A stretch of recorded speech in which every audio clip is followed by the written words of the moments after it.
এ ভালোবাসা চলবে। এই তো কিছুদিন আগেই গুঞ্জন উঠেছিল সাকিবের দিন শেষ। হঠাৎ করে কি এমন হলো যে সাকিবকে নিয়ে ছবি বানানোর জন্য পিছু ছুটছেন প্রযোজকরা। সুপারস্টারের খাতায় একবার নাম উঠে গেলে তাকে টেনে নামানো সম্ভব না।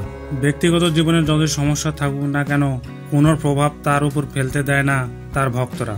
আবারও নিজেকে সুপারস্টার পরিচয় করে দিয়েছেন প্রিয়তমা ছবির মাধ্যমে। ছবিটি ব্যবসা সফল হওয়ায় প্রযোজকদের লম্বা লাইন এখন সাকিবের দিকে। সাকিবের পাইপলাইনে এখন 6টি কাজ জমা পড়ে আছে। প্রথমে আসবে অনন্য মামুনের বিগ বাজেটের সিনেমা প্যান ইন্ডিয়ান। ছবিটির নাম হবে সাইকোপ্যাথ। ধারণা করা হচ্ছে বলিউডের নায়িকা থাকবে নেহা শর্মা এবং 5টি ভাষায় মুক্তি পাবে এই ছবিটি। এরপরে আসবে হিমেল আশরাফের মায়া। সরকারি অনুদানে 65 লাখ টাকা পেয়েছে হিমেল আশরাফ।